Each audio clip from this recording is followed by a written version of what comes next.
शहबाज शरीफ deal कर कर वज़ीर-ए-आज़म बने हैं। तहरीक इंसाफ के रहनुमा फवाद चौधरी ने AIY न्यूज़ को खुसूसी इंटरव्यू में कहा, शहबाज शरीफ का अपना कोई मौक़िफ़ नहीं है, इसलिए उनसे डील हो जाती है। इनसे मुल्क नहीं चल रहा और ना ही चलना है। नवाज शरीफ डील की कोशिश कर रहे हैं, अभी तक वापसी की इजाज़त नहीं मिली। नवाज शरीफ को हमने नहीं, रोकने वालों ने रोका हुआ है। कि जो इस वक्त का हुक्मरान इत्तेहाद है ना, वो अपने लिए सबसे बड़ा ख़तरा ख़ुद है।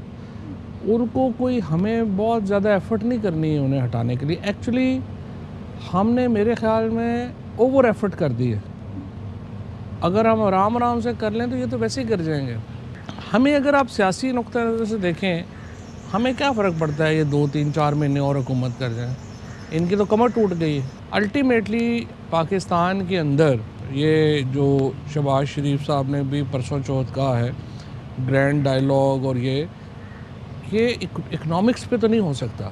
इकॉनमी के ऊपर तो मेरा ख्याल है कहना ही बेवकूफ़ी है, क्योंकि हर जमात की एक अपनी पॉलिटिक्स है। इकॉनमी के ऊपर चार्टर नहीं हुआ करते, पॉलिटिक्स के ऊपर चार्टर हुआ करते हैं।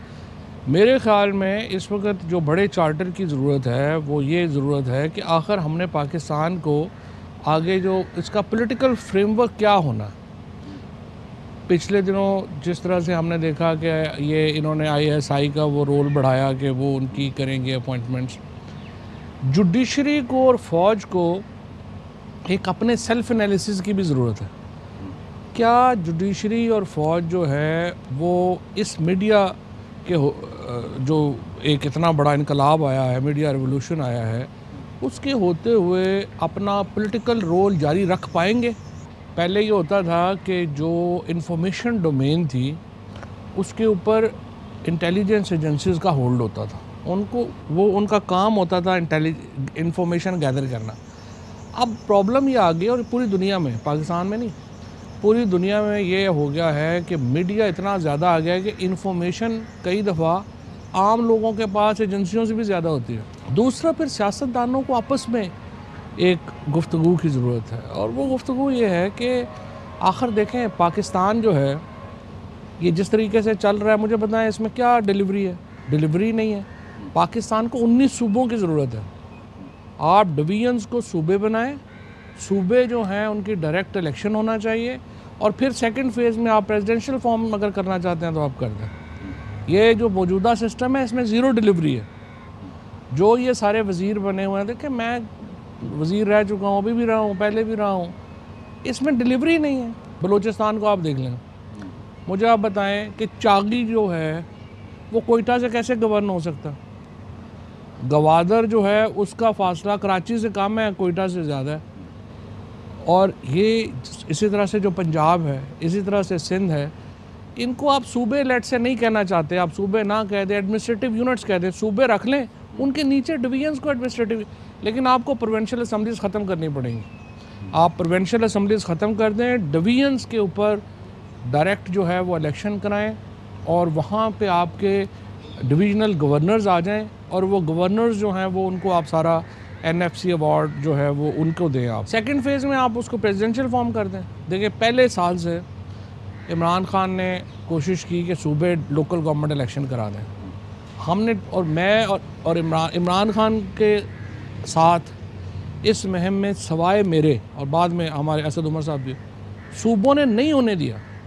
हमारे अपने जो सूबा था पंजाब में, हमने प्रोविंशियल फाइनेंस कमीशन के लिए कोशिश कर ली, कभी एक अड़ता दूसरा आ गया, लोकल गवर्नमेंट नहीं होने दी चीफ मिनिस्टर साहिबान ने। तो जब आपके सूबे जो हैं ये इतने सैक्रोसेंट, उनका जो अभी पाकिस्तान में कौन हुकूमत करता है? गवर्नेंस पाकिस्तान में वज़ीर-ए-आज़म नहीं करता, गवर्नेंस जो है वो चीफ मिनिस्टर करता है। एक बंदा चीफ मिनिस्टर बन जाता है, उसके बाद अल्लाह खैर सल्ला, वो बात, उसके बाद पैसा आपके वफाक से भी ज़्यादा है। फिर जो इन्होंने 18वीं तरमीम में जो बेड़ा गर्क किया कि सारे वसाइल उठा के सूबों को दे दिए हैं, वफाक जो है वो चलते ही चाली कर्जे पर है। अब ये जो हमारा इस वक्त जो फ़ौज ने टू बी फेयर विद बड़ी कुर्बानी दी है, आप उठा के देंगे हमारी फ़ौज के जो इस वक्त के बजट्स हैं वो मुसलसल कम हो रहे हैं और ख़तरात बढ़ रहे हैं। अब उसके ऊपर जो है वो इसलिए हो रहा है कि हमारा वफाक का बजट ही नहीं है। कोई वफाकी वज़ीरों की इनकी कोई हैसियत नहीं है, कोई ये ऐसे बेचारे कभी इधर से उधर, उधर से इधर, ऐसे जो है ना, ये अभी जो आप देख रहे हैं शहबाज शरीफ साहब क्यों फेल हो गए हैं बुरी तरह यहाँ पे आ गए। वो जिस तरह वो एक वो बंदर था ना, वो एक दरख्त से दूसरे, दूसरे से तीसरे, तो उन्हें क्या काम तो नहीं हुआ, उन्होंने क्या बस तू दौड़ते मेरी देख ली है ना। मियाँ साहब बस ये चल रहे हैं। लेकिन मैं आपको बताऊँ, जरदारी नवाज शरीफ तो ये नहीं होने देंगे। जरदारी नवाज शरीफ ये क्यों होने दें? उनके तो फीफडम्स हैं। ये पंजाब में अपना एक सल्तनत बना के बैठे हुए हैं, वो सिंध में अपनी सल्तनत बना के बैठे हुए हैं। आम सिंधी का जो हाल है बेचारे का, बेड़ा इन्होंने गर्क कर दिया है उसका। जब मियाँ साहब और जरदारी साहब नहीं चाहेंगे तो कैसे होगा? मियाँ साहब और जरदारी साहब नहीं चाहते, कई चीज़ें वो नहीं चाहते थे वो पाकिस्तान में हुई हैं। इदारों को चाहिए, ये मुल्क मरियम और बिलावल के हवाले नहीं किया जा सकता अगले 30-40 साल, और इसके ऊपर पाकिस्तान में कंसेंसस है। पाकिस्तान में एक इस बारे में इदारों के लोगों में, इदारों में भी, अवाम में भी ये इत्तफाक़ राय है कि ये मुल्क बिलावल और मरियम के हवाले नहीं हो सकता। ये शहबाज शरीफ साहब जो आए हैं इतने मुश्किल हालात में, केसेस भी हैं उन पे, को डील करके आए हैं। मुझे आप बताएं ना, शहबाज शरीफ साहब हों, पाकिस्तान के अंदर जो इस वक्त का एक पॉलिटिकल सिनेरियो है, डील के बगैर जो है वो शहबाज शरीफ साहब पाकिस्तान में भी आ सकते थे, इक़्तिदार में आना तो छोड़ दें। ये जो भी मामलात बने, जिस तरह से भी वो आए हैं, पाकिस्तान के लिए अनफॉर्चुनेट। बहरहाल जो हुआ हुआ, उस पर फिर कभी जो है वो बात करेंगे, लेकिन फ़िलहाल जो फ्यूचर की बात है वो ये है, इनसे मुल्क नहीं चल पा रहा, ना इनसे चलना है। अच्छा, शहबाज शरीफ से डील होगी, नवाज शरीफ से क्यों नहीं हो रही? वो क्यों नहीं वापस आ रहे? अभी तक तो नवाज शरीफ को इजाज़त नहीं मिली, देखते हैं। अभी तक उन्हें नहीं मिला है ना? अभी तक तो नहीं, वो लगे हुए हैं मिल जाए, कोशिश तो लगे हुए हैं, कोशिश कर रहे हैं। आप कैसे रोकेंगे? रोकने वालों ने रोकना, हमने क्या रोकना। मुशर्रफ साहब के दौर में जब अमेरिकन ने डील करवा दी बीबी से, और नवाज़ शरीफ ने जाके किंग अब्दुल्ला को फिर ये कहा कि जी वो देखें, उन्होंने अमरीकियों ने करवा दी है बीबी से, तो आप मेरी बात करें, ये तो गलत बात है, या मैं दोनों से करें या फिर ना करें। अब भी जो प्रॉब्लम हुई है वो इनकी बेस आर्गूमेंट की अब भी यही है कि फ़ौज को कहते हैं कि जरदारी के साथ तो आपने उसको कर दिया है, तो आप मियाँ साहब से भी करें। अब यही देखते हैं अभी आगे क्या बनता। और मियाँ साहब पूरी कोशिश में लगे हुए हैं, क्योंकि वो समझते हैं यही वक्त है। उसके इन्होंने बाद कभी आना नहीं डील के बगैर। ये फ्रेंकली ये इनमें इमरान खान वाला हौसला नहीं है, ये इन्होंने बस डील करके आना है। जब और शहबाज शरीफ मेरा ताबेदार बच्चे हैं, इसलिए वो उनकी आसानी से हो जाती है डील। शहबाज शरीफ ने कभी भी जो है वो कोई अपना कभी मौक़िफ़ तो रखा नहीं है, सो लिहाजा उनके साथ डील हो गई। शहबाज शरीफ तो देखिए ना, बेसिकली जो उनका फार्मूला है ना, शहबाज शरीफ को लीडर नहीं है, ना ही वो बड़े वो कहते थे मैं एडमिनिस्ट्रेटर हूँ, लीडर नहीं हूँ। इलेक्शंस आप कह रहे हैं डेट दें, होने हैं, वो कह रहे हैं अगले साल देखी जाएगी। आप भी इंतहा पे हैं, वो भी इंतहा पे हैं, रास्ता निकल आएगा? और मुझे उम्मीद है निकल आएगा। कितना करीब है? मुझे लगता है यही हो जाएंगे, अक्टूबर में इलेक्शन हो जाएंगे।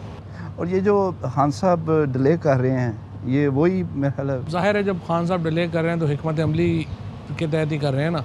एजिटेशन की ताकत तो पीटीआई के पास है, हमने साबित किया बार बार। हमने जब एजिटेशन करना होगा कर लेंगे। कोई ये गवर्नमेंट कहती है गिरफ्तारी, आप भी कहते हैं ऐसी की तैसी ना करना गिरफ्तार, ये क्या बड़के हैं या सियासत? राना सनाउल्लाह की बड़के हैं और कुछ नहीं। इसने क्या गिरफ्तार बेचारा।